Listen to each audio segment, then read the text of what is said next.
ஓம் சாந்தி. நாம் இன்றைக்கி த சிம்சன்ஸ் அப்படின்னு சொல்லிட்டு ஒரு சீரீஸ் வந்தது. 1989லேருந்து ஆரம்பித்து இப்போ வரைக்கும் போயிட்டுருக்குது. அது ஒரு 765 எபிசோட் கிட்ட வந்திருக்கும். 90s கிட்ஸ் எல்லாம் ரொம்ப விரும்பி பார்ப்பாங்க. என் பசங்க சின்ன பசங்களாக இருக்கும்போதெல்லாம் அதை ரொம்ப விரும்பி பார்த்துட்டு இருந்தாங்க. அதில் நிறைய ப்ரெடிக்ஷன்ஸ் வந்து அதாவது ப்ரெடிக்ஷன்னு கூட சொல்ல முடியாது. அவங்க சீரீஸில் நிறைய பொலிட்டிக்கல் ஈவெண்ட்ஸ் வரும், உலகத்தில் நடக்கிற விஷயங்கள், அப்புறம் பொருளாதாரம் பற்றி, அரசியல் பற்றி, அப்புறம் சயின்டிஃபிக் ரிசர்ச்சை பற்றி, இந்த மாதிரி பல விஷயங்கள் வந்து ஒரு ஃபேமிலி வந்து பேசுகிற மாதிரி டிஸ்கஸ் பண்ணுற மாதிரிலாம் வரும். அப்புறம் சமுதாயத்தை வச்சு அந்த மக்கள் நடந்துக்கிறது எல்லாமே, உலகத்தில் என்னென்ன நடக்குதோ அது எல்லாமே அந்த சீரீஸில் வந்துடும். அது வந்து ரொம்ப அவர் வந்து ரொம்ப வருஷமாக நடத்திட்டு வராரு. சில சீரீஸில் நடந்தது அப்படியே நடந்திருக்கு. அதாவது இப்போது ஒரு 20-25 வருஷத்துக்கு அப்புறம் நடக்க வேண்டியதை முன்கூட்டியே அவங்க வந்து கரெக்டாக ப்ரெடிக்ட் பண்ணி அந்த சீரீஸில் வந்திருக்கும்.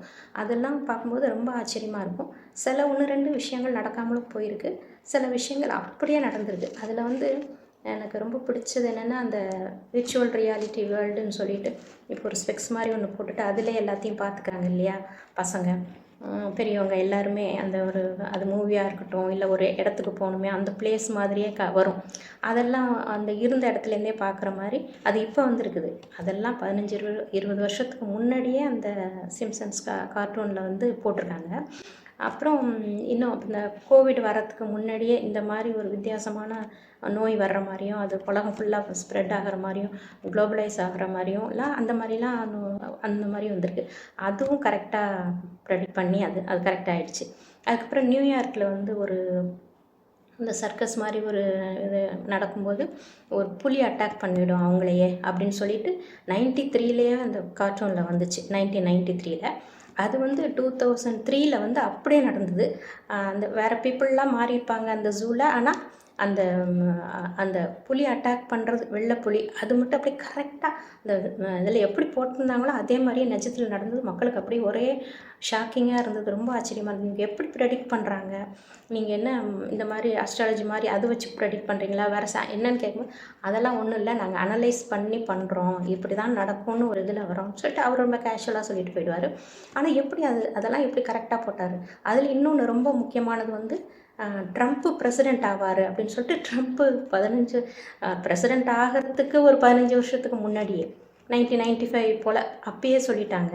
அது வந்து அவர்கிட்ட அப்படி கேட்கும்போது இந்த மாதிரி வந்திருக்குதுன்னு சொல்லி கேட்கும்போது, அப்பா ஒரு பிஸ்னஸ் மேனாக இருந்தார், நான் இங்கே அரசியலுக்கே நான் வரப்போகிறதில்ல அப்படின்ட்டு அவருக்கே நம்பிக்கை இல்லாமல் அவரே எப்படி சொல்லிட்டு போனார். ஆனால் அந்த மாதிரி தான் நடந்தது. அப்புறம் இன்னொரு விஷயம், இந்த ரோபாட்டெல்லாம் வந்துடும். ரோபாட்டெல்லாம் இல்லாத காலத்திலே ரோபாட் வந்து வீட்டு வேலையெல்லாம் செய்ய ஆரம்பிச்சிடும். குக்கிங்லேருந்து வாஷிங், க்ளீனிங். இப்போ ஒரு சர்வெண்ட் வந்து வீட்டில் என்னெல்லாம் வேலை செய்கிறாங்களோ, ஒரு ஆளை வச்சு தான் வாஷிங் மிஷினில் போடுவாங்க, எடுத்து காய போடுவாங்க. அந்த மாதிரி வேலைகள்லாம் ஒரு மனுஷனை வச்சு தானே செய்கிறோம், நம்ம சர்வெண்ட்டை வச்சு செய்கிறோம் இல்லையா.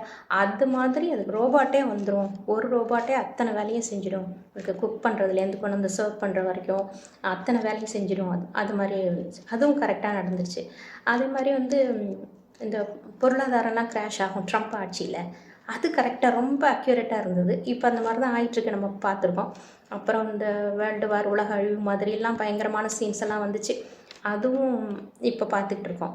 அடுத்தது ஃபார்ம் டு டேபிள் ரெஸ்டாரண்ட்டுன்னு சொல்லிட்டு, ஃபார்ம்லேருந்து அப்படி ஃப்ரெஷ்ஷாக வெஜிடபிள்ஸ்லாம் ரெஸ்டாரண்ட்டுக்கு வந்து அவங்க வந்து குக் பண்ணி கொடுக்குற மாதிரி மக்களுக்கு, அதுவும் இப்போ நடந்துக்கிட்டு இருக்கு. அப்புறம் இந்த ஃப்ளையிங் கார்ஸ் அப்போ வந்துடும். அப்போ வந்து அது நினச்சே பார்க்க முடியல, அந்த காலகட்டத்தில் அதை பற்றி சொன்னாங்க. அதுவும் இப்போ வந்துருச்சு. அப்புறம் ஆட்டோமேட்டிக் கார், அந்த ரோபாட்டை வச்சு இயக்கிற மாதிரி இல்லாமல், மனுஷங்களே இல்லாமல் ஆட்டோமேட்டிக் கார் வந்துடும். அதுவும் இப்போ மெயின் சிட்டிஸ்லலாம், துபாயில் எல்லா இடத்துலையும் வர ஆரம்பிச்சிருச்சு. அப்புறம் இந்த டைட்டானிக் பற்றி ரிசர்ச் பண்ணி போவாங்க இல்லையா, ஒரு ஷிப்பில் போனாங்களே இப்போ போன வருஷம் நினைக்கிறேன். இதுவும் முன்னாடியே வந்துடுச்சு. ரிசர்ச் பண்ணி போனவங்க யாருமே திரும்பி வரல, அங்கேயே இறந்துட்டாங்க. அந்த மாதிரி விஷயமும் அவங்கள முன்னாடியே ஒரு 10-15 வருஷத்துக்கு முன்னாடியே ப்ரெடிக்ட் பண்ணி சொன்னாங்க. அதே மாதிரி ஸ்மார்ட் வாட்ச் வந்துடும். ஸ்மார்ட் வாட்ச்லாம் வராத காலத்தில் அதிலே நீங்கள் பார்த்துக்கலாம், பேசிக்கலாம், மெசேஜ் பண்ணிக்கலாம், அந்த மாதிரிலாம் சொன்னாங்க. அதுவும் கரெக்டாக வந்துடுச்சு. அடுத்தது வந்து டிஜிட்டல் கரன்சி வந்துடும். பணமே கையில் எடுத்துகிட்டே போக வேண்டாம், அந்த மாதிரி ஒரு உலகத்தில் ஒரு நடைமுறை வந்துடும். நாங்கள் இப்போ அது மாதிரி தான் நம்ம ஜிபே, ஃபோன்பே இதெல்லாம் பண்ணிகிட்ருக்கோம். அப்புறம் எத்தனையோ இது மாதிரி டிஜிட்டல் கரன்சி தான் இப்போ ஃபுல்லாகவே டிரான்சாக்ஷன் எல்லாமே டிஜிட்டலைஸ்ட் ஆகிடுச்சு. அப்புறம் வேறு இன்னும் நிறைய அப்புறம் சைல்டுக்கெல்லாம் ஒரு சிப்ஸ் மாட்டி விட்ருவாங்க. ட்ராக்கிங் அப்படின்னு சொல்லிட்டு ட்ராக் பண்ணி குழந்தைங்க இங்கே தொலைஞ்சு போகாமல் இருக்கிறதுக்கு நம்ம குழந்தைக்கு கழுத்துலேயே அதிலேயே மாட்டி விட்டுறலாம். அந்த ஒரு டாலர் மாதிரி மாட்டி விட்டுட்டா அவங்க எங்கேயாவது விளையாட போனாங்கன்னா பார்க்கோ இல்லை கூட்டமாக இருக்கிற இடத்துல எங்கேயோ கூட்டிகிட்டு போனால் அது பாட்டு ஓடுவாங்க இல்லையா, ஒரு 2 வயசு 3 வயசு குழந்தைங்கலாம் அவங்கள கண்டுபிடிக்கிறது கஷ்டம். அது மாதிரி ட்ராக் பண்ணுறதுக்கு வந்துடும், சிப்ஸ் வச்சுருவாங்கன்னு. அதுவும் இப்போ நடந்துருச்சு. இப்போவும் எல்லாரும் அதே மாதிரி இது யூஸ் பண்ண ஆரம்பிச்சிருக்காங்க. அப்புறம் டொனால்ட் ட்ரம்ப்புக்கு அப்புறம் ஒரு பிரசிடெண்ட் வருவாங்க, லேடி பிரசிடெண்ட்டாக இருப்பாங்க அப்படின்னு சொல்லியிருக்கிறாங்க. அது எந்த அளவுக்கு நடக்கும் அப்படின்னு தெரியல. ஆனால் அவர் வந்து இப்போ 2 தடவை தான் இருக்க முடியும், பிரசிடெண்ட்டாக இருக்க முடியும். அவர் காலம் முடிஞ்சதுக்கப்புறம் வருமோ என்னமோ தெரியல. ஆனால் சில விஷயங்கள் வந்து அவங்க எடுத்து வச்சுருக்காங்களாம், ஆனால் ப்ராட்காஸ்ட் பண்ணாமல் வச்சுருக்காங்களாம். அந்த எபிசோட்ஸ் வந்து சில இது வந்து இப்போ லீக் ஆகிருக்கு. யார் லீக் பண்ணாங்கன்னு தெரியல. அந்த எபிசோட்ஸ் இப்போ கொஞ்சம் வெளியில் வந்துடுச்சு. அது வந்து ரொம்ப பயங்கரமாக இருக்குது அதை கேள்விப்படும்போது. இப்படி இல்லாமல் ப்ரெடிக்ட் பண்ணுவாங்க அப்படின்னு சொல்லிட்டு, அதாவது முந்தியே அந்த மாதிரிலாம் வந்தது, ஆனால் அது நடக்கலை. சில விஷயங்கள் நடக்காமலும் போயிருக்கு. ஆனால் இந்த விஷயம் வந்து இப்போது 2 நாளில் நாளைக்கு அப்படிங்கும்போது கொஞ்சம் ஒரு மாதிரி தான் இருக்குது. அதாவது மார்ச் 14 வந்து ட்ரம்ப் அமெரிக்க அதிபர் வந்து காலமாகிடுவார், அந்த மாதிரி வந்திருக்குது அதில். அது வந்து அது நடக்கிறதுக்கு கொஞ்சம் நல்லா தான், ஹெல்த்தியாக தான், நல்ல வேலை தான் பார்த்துக்கிட்டு இருப்பார். ஆனால் அது கொஞ்சம் சில நிமிஷங்களுக்கு அது எப்படின்னு ட்ராக் பண்ணி கண்டுபிடிக்க போவாங்க. ஏதோ ஒரு கருப்பாக ஒரு உருவம் மட்டும், அதோட இமேஜ் மட்டும் கண்ணாடியில் தெரியும். அது வந்து கண்டுபிடிக்க முடியல, அது மனுஷனா அது எதுன்னு தெரியல. அந்த மாதிரி ஒரு எபிசோடு இப்போ வந்து அது லீக் ஆகிட்டுருக்குது. அவங்க வந்து பப்ளிஷ் பண்ணலையாம், ஆனால் லீக் ஆகிடுச்சின்னு சொல்லிவிட்டு அதை வந்து பரபரப்பாக இப்போது எல்லாரும் அதை பற்றி பேசிகிட்டு இருக்காங்க. சில பேர் அவரை எதிர்க்கிறவங்க, அவரோட ஹேட்டர்ஸ் எல்லாம் இருப்பாங்களே, அவங்க வந்து ஆவலாக எதிர்பார்த்துட்ருக்காங்க. இது நடக்குமா நாளைக்கா அப்படின்னு சொல்லிட்டு ரொம்ப எதிர்பார்த்துட்ருக்காங்க சில பேர். இப்படியும் இருக்குது. ஆனால் இப்போ நிறைய ஏஐ டெக்னாலஜி வந்து, இந்த ஏஐ டெக்னாலஜி பற்றியும் சொல்லியிருக்காங்க. ஏஐ டெக்னாலஜி வந்ததுக்கப்புறம் இந்தியாவில் நிறைய வேலைவாய்ப்புகள்லாம் பறிபோகும் அப்படின்னு சொல்லியிருக்காங்க. அதுவும் இப்போ நடந்துருச்சு. அந்த மாதிரி சில விஷயங்கள் வந்து அப்படியே நடக்குது. அப்புறம் சில விஷயங்கள் அந்த மார்ஸில் போய் குடியேறுவாங்க அப்படிலாம் சொல்லியிருக்காங்க. அது வந்து நடக்குமா? அது வந்து நடக்கிற காரியம் கிடையாது. ஆனால் அந்த மார்ஸுக்கு பதிலாக இன்னொன்று புது குடியேற்றம் நடக்கும். அது மட்டும் நாங்கள் சொல்லுவோம். அது எப்படின்னா, எப்பயுமே நாங்கள் சொல்லியிருப்போம், நீங்கள் பார்த்துருப்பீங்க. இப்போ வந்து கலியுகம் முடிய போகுது. கலியுகம் முடிஞ்சு அடுத்து சத்தியுகம் ஆரம்பிக்க போகுது. ஒரு 5000 வருஷம்தான் மொத்தமே ஒரு கல்பம். சொர்க்கமாக இருந்தது 2500 வருஷம். அதுக்கப்புறம் 2500 வருஷம் இப்போ நரகம் ஆயிடுச்சு. கலிகாலம். இப்போ இது நரகம்னே சில பேர் ஒத்துக்க மாட்டாங்க. ஆனால் இப்போ நடக்கிறதெல்லாம் பார்க்கும்போது கொஞ்சம் புரிஞ்சிருப்பாங்கன்னு நினைக்கிறேன். இப்போ முடிய போகுது. அதுவும் கலியுகம் முடிஞ்சு சத்தியுகம் மறுபடியும் ஆரம்பிக்க போகுது. ஏன்னா அந்த ரவுண்டு காலமே ரவுண்டு தான். அந்த கல்பங்கிறது பகல் முடிஞ்சால் இரவு, இரவு முடிஞ்சால் பகலுங்கிற மாதிரி திருப்பி திருப்பி நடந்துக்கிட்டே தான் இருக்கும். ஒரு ஸ்டார்டிங்கில் ஆரம்பித்து ஒரு எண்டில் போய் உலகம் முடியாது. திருப்பி திருப்பி நடந்துக்கிட்டே தான் இருக்கும். எப்படி ஒரு டிசம்பர் முடிஞ்சு ஜனவரி ஆரம்பிக்குதோ, வருஷம் போயிட்டே இருக்கோ, அதே மாதிரி இந்த கல்பமாக இந்த விஷயம் நடந்துக்கிட்டே தான் இருக்குது. கல்பமாக 5000 வருஷம் தான் ஒரு கல்பம். இது வந்து பல கோடி வருஷம், பல கோடி டைம்ஸ், இன்ஃபினைட் டைம்ஸ் நடந்துக்கிட்டே தான் இருக்குது, நடந்துக்கிட்டே தான் இருக்கும். இதை தான் வந்து அப்போ தொடங்குச்சு. இத்தனை கோடி வருஷம் இது நடந்திருக்கு அப்படிலாம் சொல்கிறாங்க இல்லையா? அப்படிலாம் கிடையாது. இப்போ வந்து கடவுள் கடைசி 100 வருஷம் வந்து சொல்கிறார். அவர் சொல்கிறது இப்போ ஒரு மனுஷர்கள் உடம்புல இறங்கி இந்த மாதிரிலாம் சொல்கிறாரு. இது வந்து கலியுகம் முடிய போகுது 100 வருஷத்துக்குள்ளே. 100 வருஷத்துக்கு முன்னாடி வந்து சொன்னார். அதாவது 90 வருஷம் ஆயிடுச்சு அவர் சொல்லி.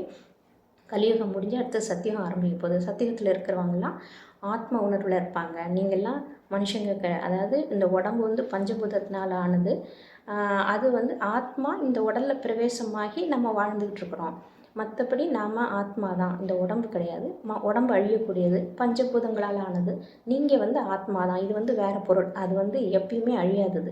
வெட்ட முடியாது, எரிக்க முடியாது, நினைக்க முடியாது, இந்த மாதிரிலாம் கீதையில் வரும் இல்லையா? அது உண்மை. ஆத்மாவை எதுவுமே பண்ண முடியாது, அழிக்கவும் அழியாது. அது வந்து வேறு பொருள். இந்த பஞ்சபூதத்தினால் ஆன பொருளே கிடையாது. இந்த பிரபஞ்சத்துக்கு சம்மந்தப்பட்ட பொருளும் கிடையாது. அது வந்து பரந்தாமத்துலேருந்து வந்தது. 10th டைமென்ஷன் போனதிலே சொல்லியிருப்பேன். அது மாதிரி எல்லாத்துக்கும் அப்பாற்பட்ட, கோடானு கோடி அண்ட சராசரங்களுக்கும் அப்பாற்பட்ட இடமான பரந்தாமம், பரலோகம்னு சொல்லுவாங்க, பிரம்மாண்டம்னு சொல்லுவாங்க. பிரம்மம் அந்த மாதிரி பலவேறு முக்தி தாம்னு சொல்லுவாங்க. அதுதான் முக்தி, ஆத்மாக்கள் இருக்கிற இடம் அங்கே தான். அங்கே போகணும் அப்படின்னு பெரியவங்க ஞானிகள் முனிவரெல்லாம் முக்தி அடையணும் நினைக்கிற இடம் எல்லாம் அங்கே தான் இருக்குது. அது வந்து எல்லாத்துக்கும் அப்பாற்பட்ட நிலை. அங்கேருந்து தான் நம்ம எல்லோரும் வந்திருக்கோம், இங்கே வந்து நடிச்சிட்ருக்குறோம். இவங்க சொல்கிற ப்ரெடிக்ஷன்ஸ் எல்லாம் ஓரளவு நடக்குது, நடக்காமலும் போகுது. ஆனால் கடவுள் சொல்கிறது வந்து நிச்சயமாக நடக்கும். ஆனால் இதை யாருமே நம்புகிற மாதிரி இல்லை. ஆனால் இவங்க இந்த மாதிரி ப்ரெடிக்ஷன்ஸை சொல்கிறதெல்லாம் நம்பி பல பேர் வந்து நடக்காததெல்லாம் நடக்குதுன்னு சொல்கிறாங்க, நடக்கிறதெல்லாம் அது மாதிரி சொல்கிறதெல்லாம் நம்புகிறாங்க. சில விஷயங்கள் நடந்திருக்கலாம், அது இன்ட்யூஷனால் வர்றது. அது வந்து சில சமயம் வெளிப்படும், அந்த ஆத்மாவில் பதிவாகிருக்கும். போன கல்பத்தில் நடந்தது தான் திருப்பி நடக்குது. இந்த 5000 வருஷம் என்ன நடந்ததோ அது ஒரு ட்ராமா மாதிரி. ஒரு சினிமா எடுத்து ஒரு சிடியாக வச்சுட்டோம், இல்லை ஒரு ஃபிலிமாக வச்சுட்டோம்னா திருப்பி அந்த ஃபிலிமில் அந்த டைமில் அதுதான் நடக்கும். அதே மாதிரி தான் நம்ம ஆத்மாவில் அந்த 5000 வருஷத்துக்குள்ளே எத்தனை பிறவி எடுத்திருக்கோம், என்னென்ன வருஷம் நம்ம இப்படிலாம் இருப்போங்கிறது அது வந்து ரெக்கார்ட் ஆகிடுச்சு. அதே தான் மறுபடியும் நடக்க போகுது. ஃபார் எக்ஸாம்பிள், இப்போ நீங்கள் இந்த வீடியோ பார்த்துட்ருக்கீங்கன்னா இன்னொரு 5000 வருஷம் கழிச்சு இதே தான் நடக்கும். இதே மாதிரி தான் வீடியோ பார்த்துக்கிட்டு இருப்பீங்க. இதே தான் பக்காவாக இன்னைக்கு ஒரு விஷயம் நடந்தது, இந்த சம்பவம் இந்த உலகத்தில் நடந்ததுன்னா இதே தான் நடக்கும் திருப்பியும் 5000 வருஷத்துக்கு முன்னாடி. அதை வந்து யாராலையும் மாற்ற முடியாது. இது வந்து எந்த மனுஷனாலையும் சொல்ல முடியாது, கடவுளை தவிர. ஆனால் அதை வந்து நம்பணும். அதை நம்பினாதான் அது வந்து என்னென்ன நடக்க போகுதுன்னு போக நீங்களே புரிஞ்சுப்பீங்க. ஆத்மாவை பற்றி மட்டும்தான் கடவுள் பேசுவார். அவர் என்ன சொல்கிறாருன்னா, நீங்கள் வந்து ஆத்மான்னு உணர்ந்து பரமாத்மாவை ஆனால் என்ன நினைவு செய்ய அப்படின்னு சொல்கிறார். அவரை நினைக்க தான் இந்த ஆத்மாவில் வந்து இருக்கிற அழுக்குகள், கர்ம கணக்குகள், பாவ கர்மங்கள்லாம் அழிஞ்சு நம்ம சத்தியுகத்தில் வந்து பியூராக அடுத்த பிறவி சந்தோஷமாக நம்ம பிறவி எடுப்போம் அப்படின்னு சொல்கிறாரு. இப்போ வந்து நம்ம வந்து ஆத்மாங்கிறத மறந்து உடம்புன்னு நினைக்க ஆரம்பிச்சிட்டோம். 2500 வருஷம் முடியும் போது உடல்னு நினைக்கிற ஆரம்பித்ததுனால தான் எல்லா விகார எண்ணங்களும் நமக்கு வர ஆரம்பிச்சிருச்சு. இந்த உடம்புன்னு நினைக்கிறதுனால நம்ம பல காலம் இருப்போம் அப்படின்னு நினச்சிட்டு இருக்கும்போதே அனுபவிக்கணும், நம்ம குடும்பம், இந்த மாதிரியே ஆசை, பற்று, அகங்காரம், காமம், கோபம் எல்லாம் என்னென்ன விகார குணங்களோட கொஞ்சமாக வர ஆரம்பிச்சிருச்சு. இப்போ கலிகாலம் அதிகமாகி முத்தி போகும்போது அந்த விகார குணங்கள், வன்மம், பொறாமை, பேராசை, அகங்காரம், தான் இந்த இடத்த கைப்பற்றணும், தனக்கு கீழே தான் எல்லோரும் இருக்கணும், அந்த மாதிரி எண்ணங்கள்லாம் தலைவர்களுக்கு, பெரிய தலைவர்களுக்கு வர ஆரம்பிச்சிருச்சு. அதனால தான் இப்போ உலகம் இந்த மாதிரி கீழான நிலைமையை நோக்கி போயிட்டுருக்கு. இப்போ இந்த நேரத்தில் கடவுள் சொல்கிறாரு, நீ உன்னை ஆத்மானு புரிஞ்சுக்கோ, ஆத்மானு உணர்ந்து ஆத்மாவோட குணத்தை மறுபடியும் கொண்டு வா, மறுபடியும் இந்த உலகமே மாறிடும். நீ கீழ்நிலையில போக தான் இந்த உலகமே கீழ்நிலைக்கு வந்துருச்சு. இந்த அளவு நிலநடுக்கம், பூகம்பம், வெள்ளம், இந்த காலநிலை மாற்றம் எல்லாருமே பார்த்துட்டு தான் இருக்கீங்க.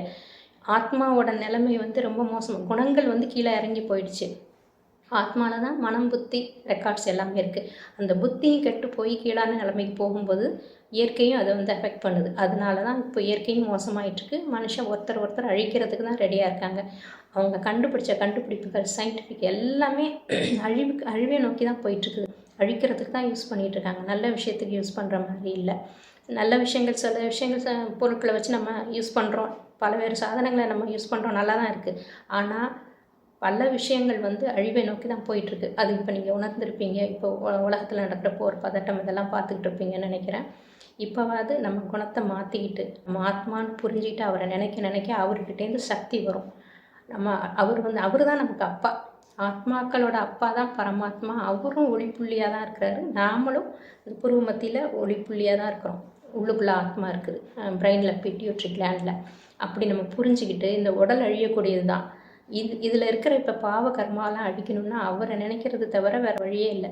அவர் வந்து ஆத்மாவின் தந்தை பரமாத்மா, சிவன் அவரை தான் அல்லா, ஜெகோவா, பரமபிதா அப்படின்னு பல்வேறு பெயரில் அழைக்கிறாங்க. மற்ற ஹிந்து தெய்வங்கள்லாம் வாழ்ந்தவங்க தான், வாழ்ந்த நம்ம முன்னோர்கள் தான், தெய்வீக குணமுள்ள மனிதர்கள், சத்தியுகத்தில் வாழ்ந்தவங்கள தான். இப்போ அவங்க அவ்வளோ பியூராக வாழ்ந்ததுனால தான் நம்ம இப்போ கோயில் கட்டி கும்பிடுறோம். ஆத்ம உணர்வுலேயே வாழ்ந்தாங்க. ஆத்ம உணர்வுனா நம்ம ஆத்மான்னு புரிஞ்சுக்கிறதுனால அந்த அன்பு, அமைதி, கருணை, தூய்மை, சுகம், ஆனந்தம், அந்த சக்தி, இது எல்லாமே இருக்கும். இதுதான் ஆத்மாவோட இயற்கையான பண்புகள். அது மட்டும்தான் இருக்கும். இந்த மாதிரி விகார குணங்களே வராது. அவங்களுக்கு ஆனந்தம் இயற்கையிலேயே இருக்கும். தன்னாலே அவங்களுக்கு சந்தோஷமாகவே இருப்பாங்க. இப்போ எப்படி சின்ன குழந்தைங்களாம் தானாக சிரிச்சுக்குது இல்லை, சின்ன குழந்தைங்க பார்த்தா தெரியும் உங்களுக்கு. அந்த முகம் கள்ளங்கபடம் இல்லாத அந்த தூய்மையான முகம். அதே மாதிரி அவங்களும் தூய்மையாக இருக்கிறதுனால அவங்களே சந்தோஷமாக தான் இருப்பாங்க. வெளியில் போய் தேட வேண்டிய அவசியம் இல்லை. இப்போ தான் நம்ம ஏதாவது ஒரு சாதனங்களை வச்சோ, இல்லை ஒரு மற்ற மனுஷங்கள்டேருந்து ஒரு அன்பு வாங்கும்போதோ, அல்லது வேறு ஏதாவது பொருள் கிடைக்கும் போதோ சந்தோஷப்படுறோம். அது மாதிரிலாம் இல்லாமல் எல்லாமே அவங்களுக்கு கிடைக்கும். எதை நினச்சும் ஆசைப்பட மாட்டாங்க. தானாலே அவங்க நல்ல ஆத்மாவோட இயற்கையான குணத்தில் இருக்கிறதுனால பூமியும் அதே மாதிரி பரிசுத்தமாக இருக்கும். இயற்கையே அவ்வளோ அழகாக இருக்கும். மழை பெய்யும் நில்லுனா நிற்கும். இந்த பஞ்சபூதங்களும் அவங்களுக்கு அடிமையாக இருக்கும். இப்போ வந்து அதுக்கு அடிமையாக நாம் வந்து அடிமைப்பட்டிருக்கிறோம். ஒரு மழை, ஒரு நிலநடுக்கம் வருது, சுனாமி வருதுன்னா நம்மளால் தடுக்க முடியுமா? அதுக்கு அடிமைப்பட்டு தான் நம்ம இருக்கிறோம். ஆனால் அந்த சத்தியுகத்தில் அப்படி இருக்காது. நமக்கு கீழே தான் இயற்கை இருக்கும். அதே மாதிரி தான் அங்கே இருக்கிற விலங்குகளும் பறவைகள் எல்லாமே நமக்கு சந்தோஷப்படுத்துகிற மாதிரி தான் அவங்களும் இருப்பாங்க. அந்த அனிமல்ஸுக்கு கூட ஒன்று அழித்து சாப்பிடணுங்கிற எண்ணம் வருது. ஏன்னா இவங்க வராது. ஏன்னா இவங்க வந்து ஆத்ம உணர்வில் இருக்கும்போது எல்லாமே அன்பாக இருப்பாங்க. அன்பாகவே எல்லாத்தையும் பார்க்குற மாதிரி அவங்களுக்கும் அந்த இம்பேக்ட் வரும். நம்மளோட உணர்வுகள் தான் வெளியில் போய் இந்த உலகத்தையே மாற்றுது. இப்போ வந்து இருக்கிற மனுஷங்களோட உணர்வு எப்படிப்பட்ட உணர்வாக இருக்குன்னு தெரியும். எப்படி ஒரு வன்மம், பொறாமை, காமம், கோபம் இதுதானே இருக்குது எல்லாருக்குமே, அகங்காரம் எல்லாம். இந்த வைப்ரேஷன் வெளியில் பரவ உலகமும் அதே மாதிரி ஆகிடும். அதே மாதிரி இந்த வைப்ரேஷனை நம்ம மாற்றிட்டோம், உயர்வான அந்த அதிர்வெண்ணுக்கு நம்ம வந்துட்டோம்னா உலகமே மாறி உலகமும் அதே மாதிரியே எல்லா கோள்களுமே அமைதியாகிடும். இந்த சனி பயிற்சி, குரு பயிற்சி இந்த மாதிரி இருக்கலாம் நம்ம பார்க்க வேண்டிய அவசியமே கிடையாது. எல்லாமே நல்லது தான் நமக்கு செய்யும், நல்லது தான் நடக்கும். மாதம் மழை பெய்யுறது, கரெக்டாக அந்த நைட்டு மழை பெய்யுறது, பகலில் நல்லாயிருக்கும். கிளைமேட்டாக எப்பயுமே ஒரு வசந்த காலமாக இருக்கும். அப்புறம் இந்த மாதிரி இந்த இப்போ விநாசம் நடந்து அடுத்த யுகம் ஆரம்பிக்கும் போது இந்த காலத்தில் நம்ம கீழே இருக்கிற சுரங்கத்தில் உள்ள தங்கம்லாம் அப்படியே மேலே வந்துடும். எல்லாமே ஒரு இடத்துல வந்து சேர்ந்துடும். அப்போ அதை வச்சே வீடு கட்டுற அளவுக்கு வந்துடும். ஏன்னா மனுஷங்க கொஞ்சம் பேர் தான் இருப்பாங்க. திருப்பியும் அவங்களாம் மேலே முக்திதாமத்துக்கு போயிட்டு திருப்பி பிறவி எடுத்து வருவாங்க. இப்போ இந்த உலகம் நடக்கிற கஷ்டத்தில் எல்லோரும் மேலே போயிட்டு தான் வரணும். அப்படி போகிறதுக்கு கஷ்டம் இல்லாமல் இந்த சரீரத்தை விடணும். அதுக்காக தான் இப்போ ஆத்ம உணர்வுக்கு வாங்கங்கிறாங்க. இந்த உடல் நினைக்க நமக்கு அது கஷ்டமாக தான் இருக்கும். ஆத்மான்னு நினைக்கும் போது சந்தோஷமாக இந்த சரீரத்தை விட்டுட்டு இந்த முக்தி அடைஞ்சிட்டு திருப்பியும் வந்து நம்ம பிறவி எடுப்போம். அடுத்த பிறவி நமக்கு நல்ல, யாராக இருந்தாலும் அடுத்த முதல் பிறவி நல்லாதாகவே இருக்கும். அவங்கவுங்க தகுதிக்கு தகுந்த மாதிரி பிறவி எடுப்பாங்க. இப்போ வந்து ஃபுல்லாக அந்த எல்லாத்தையுமே கண்ட்ரோல் பண்ணி நல்ல நம்ம குணத்துக்கு ஆத்ம உணர்வுக்கு முழுக்க 100% வந்துட்டோம்னா அந்த தெய்வீக குணங்கள் அவ்வளோ வந்துடுச்சுன்னா சத்தியுகத்தில் முதல் பிறவியே எடுத்துருவோம். அந்த குணங்கள் கொஞ்சம் கம்மியாக இருக்கிறவங்க அதுக்கு தகுந்த மாதிரி கீழ்நிலையில் வந்து அடுத்தடுத்த பிறவிகளுக்கு எடுப்பாங்க. சில பேர் அந்த இதே தெரியாமல் அந்த உடல் உணர்வுலே ஃபுல்லாகவே இருக்கிறாங்க, கொஞ்சம் கூட மாறலை. அப்படின்னா இந்த உலகம் நரகமானதுக்கப்புறம் இப்படி தான். இது வந்து 5000 வருஷம் காலச்சக்கரம். இதில் வந்து பாதி வந்து சொர்க்கமாக இருந்தது, பாதி வந்து நரகமாக இருக்குது. இப்போ வந்து இந்த இடத்துக்கு நம்ம வந்துட்டோம். கலியுகம் முடிகிற ஸ்டேஜில் வந்துட்டோம். இன்னும் கொஞ்சம் தான் இருக்குது. இன்னும் கொஞ்சம் காலத்தில் முடிய போகுது. முடிஞ்சு அத்தனை ஆத்மாக்களும் மேலே பரந்தாமத்துக்கு, இதுதான் பரந்தாமம், பிரம்மாண்டம் அப்படின்னு சொல்கிறது. புள்ளியாக இருக்கிறதெல்லாம் நம்ம ஆத்மாக்கள் தான். 850 கோடி ஆத்மாக்களும் இப்போ கீழே இறங்கி வந்தாச்சு, பிறவி எடுத்தாச்சு. அவங்கவுங்க தகுதிக்கு வர மாதிரி இப்போ ஒரு 2 பிறவி எடுக்கிறவங்க, 4 பிறவி எடுக்கிறவங்க, 8 பிறவி எடுக்கிறவங்க அப்படிலாம் இருப்பாங்க. மொத்தமாக ஒரு 84 பிறவி தான் மொத்தமே. மேலே இருக்கிறதுல இந்த மேலே ஒரு ஒளிப்புள்ளியாக இருக்கிறது தான் சிவபகவான். அதான் பரந்தாமத்தில் இருக்கிற சிவன். அவரும் ஒளிப்புள்ளியாக தான் இருப்பார். அவர் வந்து உடல் கிடையாது. அதனால தான் ஒரு உடலில் வந்து இவ்வளவும் பேசி இந்த ஞானத்தெல்லாம் சொல்லிகிட்டு இருக்கிறார். இதுதான் ஞானத்தோட சாரம். இதுதான் ஆத்மானு உணர்ந்து பரமாத்மாவாக என்னை நினைவு செய்ய அப்படிங்கிறார். நினைக்க அவர்கிட்டேருந்து சக்தி வரும், ஆன்ம பலம் பெருகும். பெருக இந்த தீய குணங்கள்லாம் அழிஞ்சு நம்ம தூய்மையாகும். எவ்வளோ தூய்மையாகுமோ அதுக்கு தகுந்த மாதிரி இங்கே பிறவி எடுத்து வருவோம். அப்படியே ஆகலைன்னா இந்த நரகம் ஆரம்பித்ததுக்கப்புறம் இங்கே தான் மதங்கள்லாம் ஆரம்பிக்குது. அப்போ வரைக்கும் அந்த பக்திலாம் இருக்காது. எல்லாமே ஆத்ம உணர்வு இருப்பாங்க. பக்தி பண்ணணும், அது தேவை, இது தேவைன்னு கும்பிடணுங்கிற அவசியமே இருக்காது. எல்லாருமே தெய்வீக குணம் இருப்பாங்க. எப்பயுமே சந்தோஷமாக கொண்டாட்டமாகவே தான் இருப்பாங்க. இந்த இடத்துக்கு வரும்போது 2500 வருஷம் முடியும் போது தான் தன்னை ஆத்மாங்கிறத மறந்து உடல்னு நினைக்கும் போது ஒரு பூகம்பம் மாதிரி வந்து இந்த தங்க மாட மாளிகைலாம் கடலுக்குள்ளே போயிடுது. அதான் தங்க துவாரகை கடலுக்குள்ளே போயிடுச்சுலாம் சொல்லுவாங்கள்ல. அது வந்து இதுதான் அப்படி சிம்பாலிக்காக அப்படி சொல்கிறாங்க. கடலுக்குள்ளே போயிடும். அப்புறம் கீழே இருக்கிற கண்டங்கள்லாம் மேலே வந்துடும். அப்போ வந்து இந்தியா மட்டும்தான் இருக்கும், பாரத நாடு மட்டும்தான் சொர்க்கமாக இருந்துச்சு. மற்ற கண்டங்கள்லாம் கீழே போயிடும். இப்போ குண்டு போடுறாங்க இல்லையா, இந்த குண்டு வெடிப்பில் எல்லாமே கீழே போயிடும். அதுக்கப்புறம் திருப்பி கொஞ்சம் கொஞ்சமாக எல்லா கண்டங்களும் மேலே வர ஆரம்பிக்கும். அப்புறம்தான் இங்கே வரும்போது தான் மதங்கள்லாம் தோன்ற ஆரம்பிக்குது. கிறிஸ்துவ, இஸ்லாம், புத்திஸ்ட் எல்லாமே ஆரம்பித்து இப்போ கொஞ்சம் கொஞ்சமாக வளர்ந்து இப்போ மக்கள்லாம் கொஞ்சம் கீழான நிலைமைக்கு போய் எத்தனையோ மகான்கள், எத்தனையோ நல்ல மனிதர்கள் வந்துமே இப்போ உலகம் இப்போ இந்த மாதிரி ஆயிடுச்சு. கடைசி நேரத்தில் திருத்துறது யாராலையும் முடியல. அதுக்காக தான் கடவுளே வந்து சொல்ல வேண்டியதாகிட்டு போயிடுச்சு. அவர் வந்து இதை சொல்லி இப்போ மறுபடியும் ஆத்ம உணர்வுக்கு வாங்க, என்னை நினைவு செய்யுங்க அப்படின்னு சொல்கிறாரு. இதுதான் பரந்தாமம் அப்படிங்கிறது. இந்த பரந்தாமத்தில் சிவபகவான் ஒளிப்புள்ளியாக இருக்கிறார். இங்கே இருக்கிறதான் தேவதை ஆத்மாக்கள், இங்கே இருக்கிறதான் மனித ஆத்மாக்கள். இப்போ எல்லாமே பிறவி எடுத்தாச்சு. இப்போ திருப்பியும் நம்ம முக்தி, இதுதான் முக்தி, இந்த இடத்துக்கு போகணும். இது வந்து எல்லாத்துக்கும் அப்பாற்பட்ட இடம். இப்போ நம்ம மறுபடியும் அங்கே தான் போகணும். அதனால் இந்த வன்மம், சண்டை, சச்சரவு இதெல்லாம் விட்டுட்டு நம்ம இதை நினைக்க நினைக்க நம்ம வந்து அமைதியாகிடுவோம். உலகத்தில் என்ன நடந்தாலும் அதை பற்றின பயமோ கவலையோ எதுவுமே இருக்காது. அந்த மாதிரி நம்ம திருப்பியும் அந்த மாதிரி நல்ல பிறவி எடுக்கணும், இப்போ இருக்கிற கஷ்டங்கள்லாம் மாறணும் அப்படிங்கிறது தான் உண்மையான ப்ரெடிக்ஷனாக இருக்குது. கடவுள் சொன்னது இதுதான் நடக்க போகுது. அதனால் இப்போ ஏஐ டெக்னாலஜிலாம் யூஸ் பண்ணி எது கரெக்டான நியூஸாக இல்லையா அப்படிங்கிறதே நம்மளால் கண்டுபிடிக்க முடியல. மாற்றி மாற்றி வேறு சொல்கிறாங்க. கரெக்டான நியூஸ் வெளியில் வர்றது இல்லை, கரெக்டாக அங்கே என்ன நடக்குதுங்கிறது இல்லை, தப்பான நியூஸ் வேறு நிறைய பரவிட்டுருக்கு. அதனால் நிறைய வதந்திகளை கண்டு நம்ம ஏமாற வேண்டாம். இப்போ நாளைக்கு சரி என்ன நடக்குதுன்னு பார்ப்போம். முக்கிய பிரமுகர் ஒருத்தர் வந்து சரீரம் விட்டுருவார், அதாவது இறந்து விடுவார் அப்படிங்கிறது சிம்ப்சன்ஸ் ப்ரெடிக்ஷன் அப்படின்னு சொல்லியிருக்கிறாங்க. அது நடக்குதா என்னன்னு தெரியல, பொறுத்திருந்து பார்ப்போம். எல்லாரும் ஆத்ம உணர்வுக்கு வந்து சந்தோஷமாக இருக்கணும் அப்படின்னு நாங்கள் நினைக்கிறோம். ஓம் சாந்தி. அடுத்த வீடியோவில் பார்ப்போம்.